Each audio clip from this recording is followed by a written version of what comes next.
Bien, a ver, comenzamos. Bueno, para introducir un poco el tema, mi nombre es, yo soy el doctor Andrés Guevara Javiles, soy médico asistente del Departamento de Cirugía del Abdomen del Instituto Nacional de Enfermedades Neoplásicas. Fui también alumno de la Facultad de Medicina de la San Martín, así que para mí es un honor estar por acá con ustedes. Y bueno, el tema a tratar el día de hoy, el primero es cáncer de colon y el segundo va a ser cáncer gástrico. Cualquier pregunta, por favor, me interrumpen. A ver, para iniciar un poco el tema de cáncer de colon, es importante para todo cirujano conocer un poco de la anatomía. Entonces, bueno, sabemos de que el colon podemos dividirlo de diferentes maneras.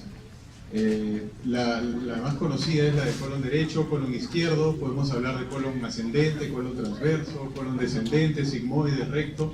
Eso va a depender de la literatura donde cada uno coja o escoja leer. Y el recto, bueno, tiene una distancia aproximada de 15 centímetros, está dividido en tres segmentos, el recto inferior, recto medio y recto superior, más o menos 5 centímetros cada uno. Otra forma de clasificar el recto también es recto medio inferior, que está por debajo de la reflexión peritoneal, y el recto superior está por encima de la reflexión peritoneal. Bueno, en cuanto a la irrigación del intestino grueso, está dividido de acuerdo a un poco de embriología. No sé si recuerdan, algunos años atrás, del intestino medio y el intestino posterior. El intestino medio está irrigado por la arteria mesentérica superior, como vemos ahí, la ileocólica, cólica derecha y la cólica media, y el intestino posterior está irrigado por la mesentérica, no sé si esto funciona, por la mesentérica inferior, que es esta, ¿no? Que da sus ramas, la rama superior de la cólica izquierda, las sigmoideas y finalmente la rectal superior. Cuando llegamos a terminaciones o la terminación final de las ramas a través del mesenterio del colon, vemos que son sumamente delgadas y tienen una distribución a lo largo de la circunferencia del colon. Y es importante que conozcan esto porque muchas veces ven la grasa alrededor y uno, cuando opera, en el caso de los quirúrgicos, disecamos mucho esta grasa y luego nos encontramos con problemas de disencia anastomosis, y es justamente por esto, porque la irrigación de la cara anterior es a través de estas arterias marginales, sumamente importantes, ¿no? En cuanto al drenaje venoso, es similar a la irrigación arterial. En la parte del colon derecho, el drenaje venoso es a través de la ileocólica, cólica derecha y la cólica media, que llegan directamente a la mesentérica superior. Y en el lado izquierdo, el drenaje es a través de la cólica izquierda, que llega finalmente a la mesentérica inferior, que va a desembocar en la vena esplénica, y la vena esplénica junto con la vena mesentérica superior hacen la vena porta que llega al hígado. En cuanto al recto, es algo distinto, porque tiene dos drenajes venosos. El recto superior llega directamente a la vena mesentérica inferior y hacia el hígado. Sin embargo, el recto medio y el recto inferior tienen un drenaje hacia las ilíacas, el cual llega directamente a la vena cava y hacia la circulación sistémica. Bueno, es importante que conozcan también que existen varias variaciones, valga la redundancia, de las arterias, tanto del colon derecho como el colon izquierdo, que incluso podemos identificarlas por tomografía en el preoperatorio de estos pacientes.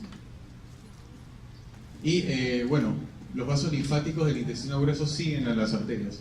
Esto en oncología es sumamente importante porque cuando nosotros hacemos resecciones oncológicas, nos basamos en el nacimiento de las arterias por la misma razón de que inicia o continúa el drenaje linfático. Entonces debemos hacerlo a nivel del nacimiento de las mismas. Y en el recto es igual, ¿no? El drenaje, todo lo que está por encima de la línea pectínea hacia los linfáticos mesentéricos inferiores, y todo lo que está por debajo de la línea pectínea va a través de los ganglios inguinales. Un poco para aterrizar con respecto a la importancia del cáncer de colon, es que este es un dato de Globocan. No sé si están familiarizados con Globocan, que es una página en la cual muestra estadísticas a nivel mundial sobre la incidencia y mortalidad de cáncer. En el último reporte que fue publicado el año pasado, el cáncer de colon, como vemos, tiene una incidencia altísima. Está en tercer lugar, atrás de pulmón y de mama. Sin embargo, es la segunda causa de mortalidad.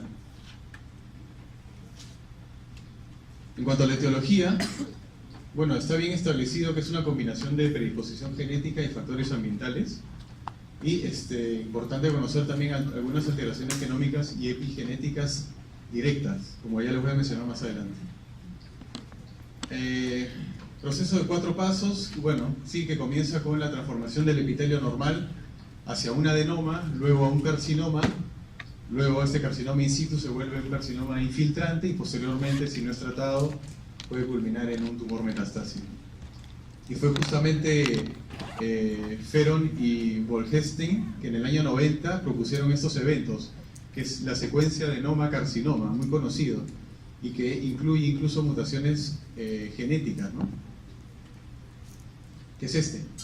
El epitelio normal se transforma a un epitelio hiperproliferativo a través de la mutación, por ejemplo, del APC. Posteriormente, este conlleva a un crecimiento de un adenoma pequeño, que es generalmente el que encuentran casi todos los gastroenterólogos. No sé si probablemente alguien tiene un familiar que se ha hecho alguna vez una colonoscopía, y de todas maneras le han encontrado o un adenoma o un pólipo hiperplásico, que ambos son distintos.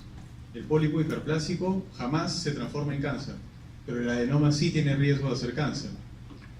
Entonces, posterior a la aparición de este adenoma pequeño, y a través de la mutación del KRAS y de la mutación del P53, aparece ya el precáncer, digamos, que es un adenoma largo, un adenoma grande, que mide más de 1 centímetro, y posteriormente conlleva un carcinoma.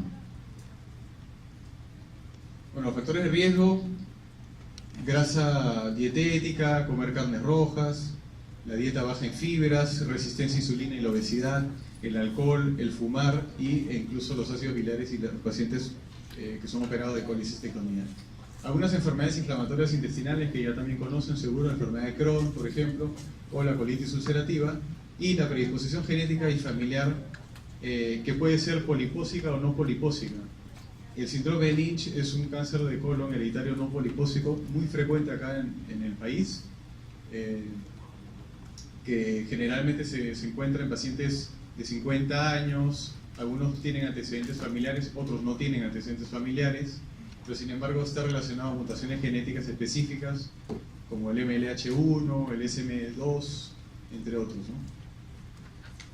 Bueno, esto es lo mismo, y quería acá resaltar que otra alteración genética importante es el FAP, que es la poliposis adenomatosa familiar. Todo paciente que tiene poliposis adenomatosa familiar, el 100% va a ser cáncer.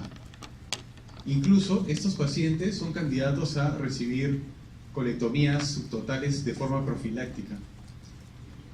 ¿Ok? Bueno, en cuanto a la presentación clínica, los adenocarcinomas de colon y recto crecen lentamente. Esa es una ventaja para nosotros los cirujanos e incluso para los pacientes. La mayoría de estos son asintomáticos, pero en realidad esto es relativo. Depende mucho de la zona en la cual nosotros nos encontramos.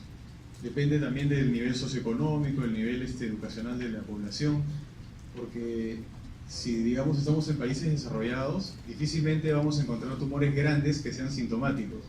Generalmente encontramos pacientes asintomáticos con tumores pequeños que fueron diagnosticados por una colonoscopía de control, por ejemplo. Pero acá en el instituto, bueno, por lo menos acá en el Perú, nosotros nos encontramos con tumores que son la mayoría de veces sintomáticos, ¿no?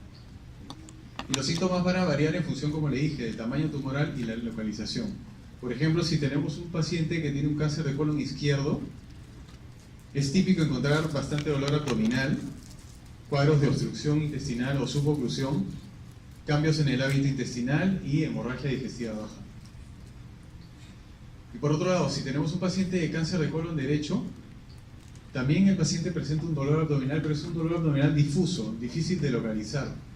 El paciente siempre está fatigado y esto es producto de la anemia, y podemos encontrar masa abdominal palpable a diferencia de los tumores del colon izquierdo. ¿Y esto por qué?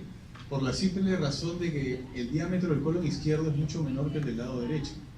Entonces, por ende, en el lado derecho podemos alojar un tumor mucho más grande, sin necesidad de que sea sintomático muchas veces. Y por eso, por la misma razón, es que la obstrucción del lado derecho es sumamente rara. Y los únicos casos que nosotros vemos de obstrucción intestinal por un cáncer de colon en el lado derecho son pacientes que tienen tumores en el ciego que comprometen la válvula ileocecal o tumores que están intususceptados. Estos son pacientes que ingresan a la emergencia con un cuadro de obstrucción intestinal típico, ¿no? Si el tumor está localizado en el recto, es como en el lado izquierdo, ¿no? ¿Qué es lo que vamos a presentar?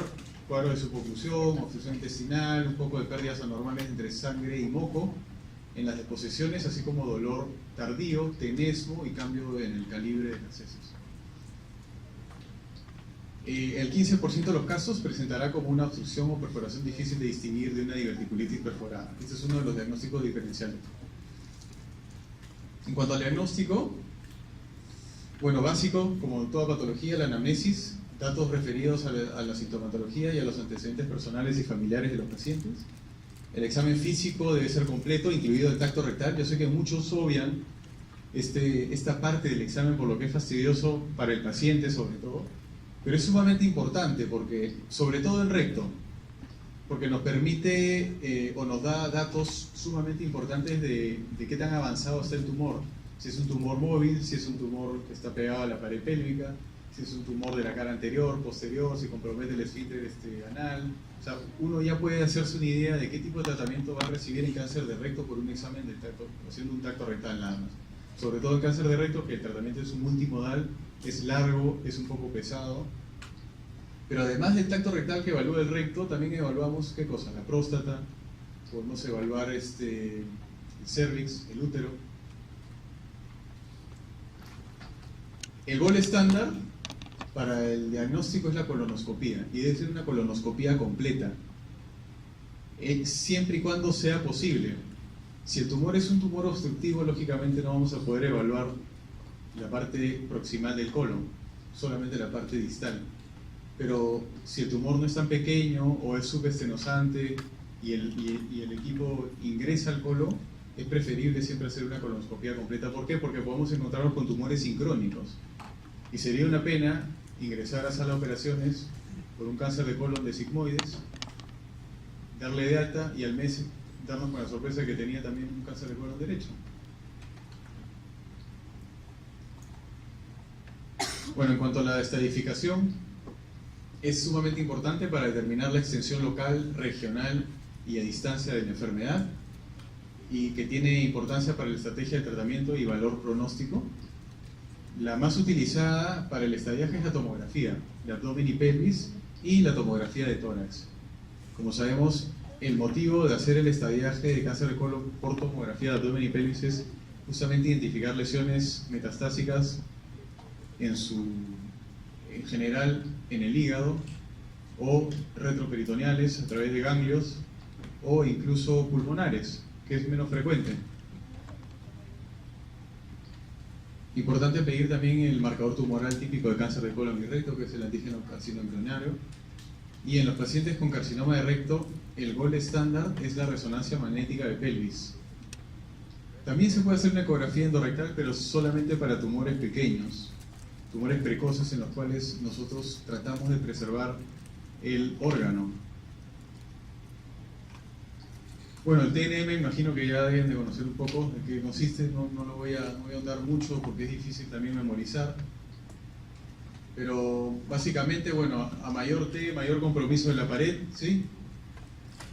En cuanto al N es igual, ¿no? Se clasifica en N1 y N2, tiene sus clasificaciones de acuerdo al número de ganglios que están tomados. Y el M, esta es la última clasificación de la publicación de la 8ª edición. El M ha cambiado, antes era M1A y M1B, ahora está el M1C. ¿Y qué es lo que incluye el M1C? Es la metástasis peritoneal por cáncer de colon, que es sumamente infrecuente. Ojo que es independiente a a las metástasis que pueda tener en otros órganos, ¿no?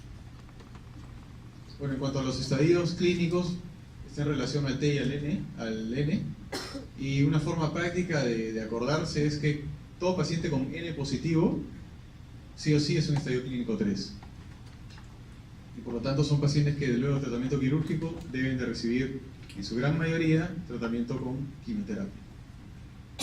Esta es una tabla de Kaplan-Meier para que ustedes se den una idea de que efectivamente el cáncer de colon y recto son patologías similares, pero tienen muchas veces diferentes pronósticos. Lógicamente, a mayor estadio, peor pronóstico. En cuanto a la clasificación histológica, bueno, el 95 a 98% de los casos son adenocarcinomas. Y estos tienen esta subclasificación, ¿no? El cribiforme, el medular, el micropapilar, el mucinoso, el de células en anillo de sello como en el estómago. Y el restante 5% solamente es esto. El adeno escamoso, el de células redondas, el carcinoma escamoso, el adeno escamoso y el carcinoma escamoso, y el indiferenciado. Es lo mismo. La apariencia, ya. En cuanto a la patología, es importante recordar que los marcadores que nos dan la inmunistoquímica para el diagnóstico de cáncer de colon son estos: el CK7 y el CK20. Por ejemplo, tenemos un paciente que tiene una metástasis hepática y tiene, por ejemplo, endoscopías de otra institución incompletas, o muchas veces no se puede evaluar bien el colon por X motivo, pero viene el paciente con metástasis hepática. Entonces, lo que hacen en muchos institutos es tomarle una biopsia al hígado, y lo que nos dice es que es una lesión metastásica del tracto gastrointestinal, pero no sabemos de dónde. Entonces, ¿qué es lo que hacen los patólogos? Utilizan la inmunistoquímica. Y justamente lo que marca son las citoqueratina 7 y 20.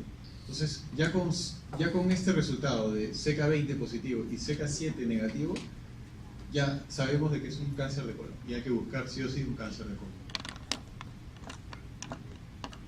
En cuanto al manejo quirúrgico, importante recordar de que la resección quirúrgica es el tratamiento curativo, el único.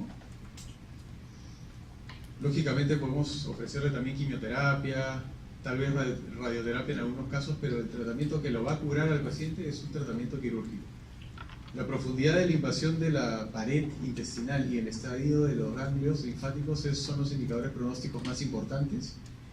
La regla actualmente son 10 centímetros como margen adecuado tanto proximal como distal, tanto para la pared colónica y el meso. Esto está en discusión, pero todavía se mantiene la regla de los 10 centímetros. Y otra recomendación es mínimo 12 ganglios linfáticos deben ser extraídos para hacer un estadiaje adecuado. Cuando nosotros hablamos de tratamiento quirúrgico de cáncer, tenemos que enfocarnos en que el tratamiento quirúrgico del cáncer es más que una técnica, es una filosofía, porque está basada en la embriología.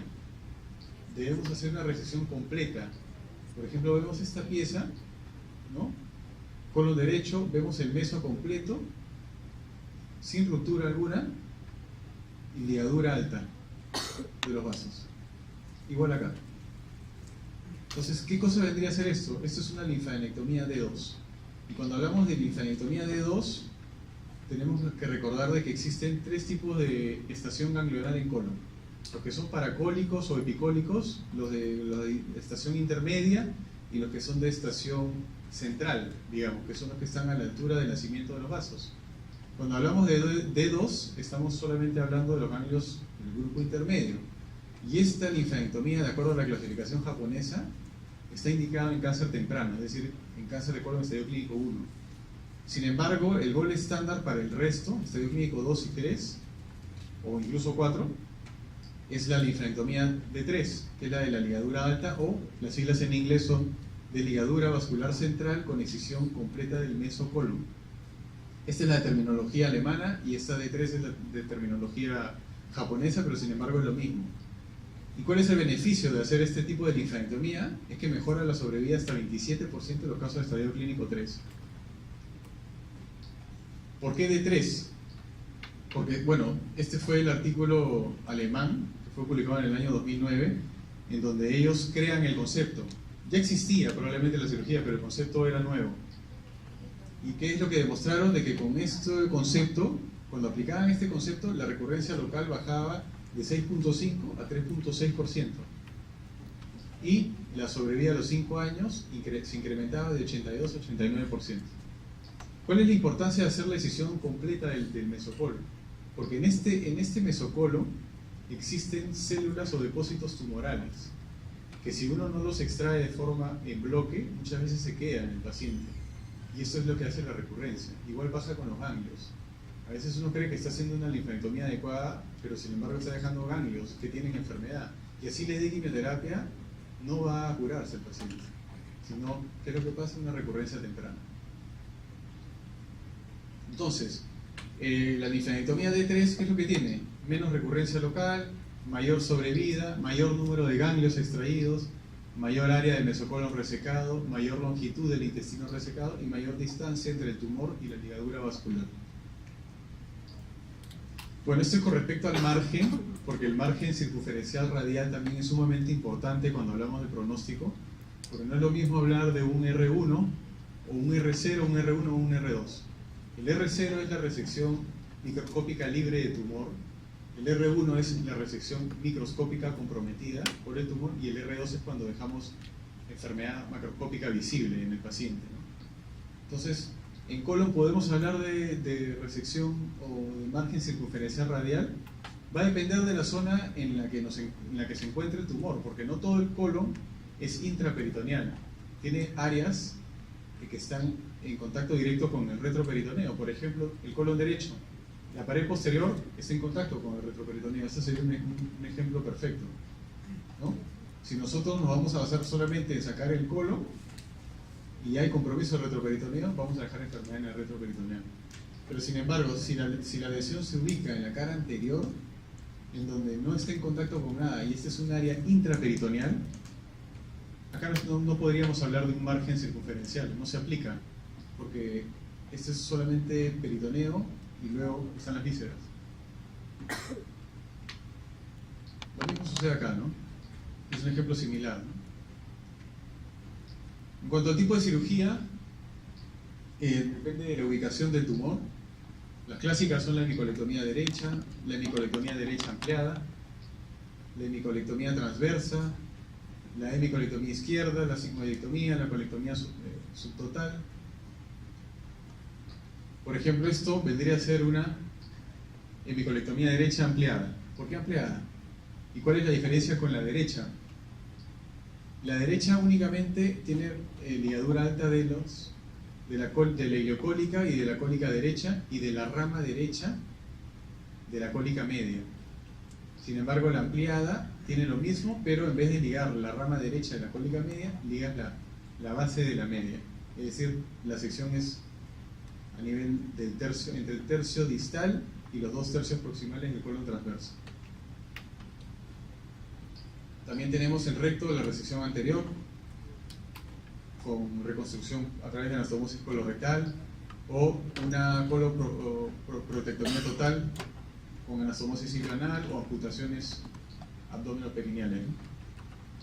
Esto es importante que recuerden, porque de acuerdo al segmento en donde se ubica el tumor, nosotros debemos de sacar los ganglios que podrían estar comprometidos.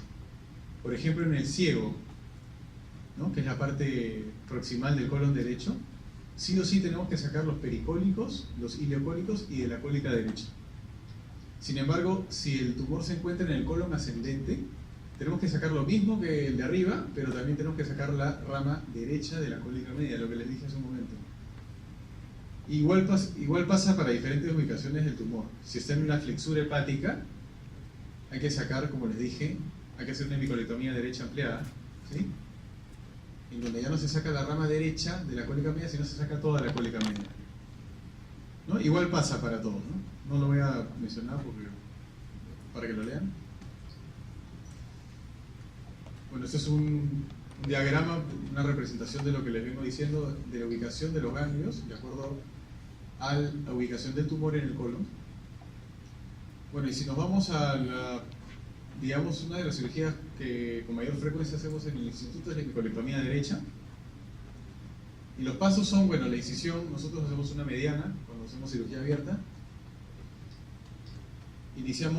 Hacemos un abordaje de lateral a medial, o puede ser medial a lateral, va a depender del cirujano y del expertise, y de la comodidad también del cirujano. Hacemos una incisión sobre la línea blanca de Toll, liberamos todo de la parte lateral del colon derecho, nos vamos hacia la mixura, la división del ligamento hepatocólico, liberamos el aumento del colon transverso, exponemos el colon derecho de esta forma y demarcamos la zona de nacimiento de los vasos.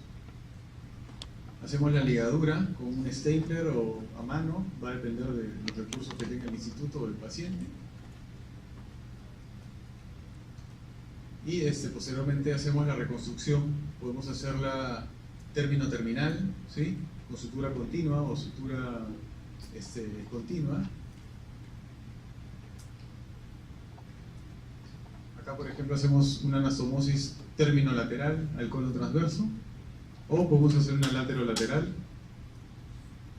Y esa es una representación también, como les vengo diciendo, del tipo de cirugía que uno debe hacer de acuerdo a la ubicación del tumor. Este es colon transverso, que se hace la ampliada. Colon descendente, se hace una hemicolectomía izquierda. Esta es una sigmoidectomía. Y esta es una resección anterior baja de recto. Y este es un abdomino perineal en donde se extrae también el ano y el paciente queda con una colostomía de por vida. Esto es lo mismo. Bueno, unas palabras acerca de la cirugía laparoscópica en cáncer de colon. Yo creo que ya existe evidencia suficiente a favor de la cirugía laparoscópica en cáncer de colon y lo está demostrado por diversos estudios de Barcelona, el COS, que es de Estados Unidos, el CLASIC, que es de Inglaterra, el europeo o el australiano. ¿Y qué es lo que han demostrado todos? Resultados a corto plazo, lógicamente el dolor postoperatorio es mucho menor en la cirugía laparoscópica.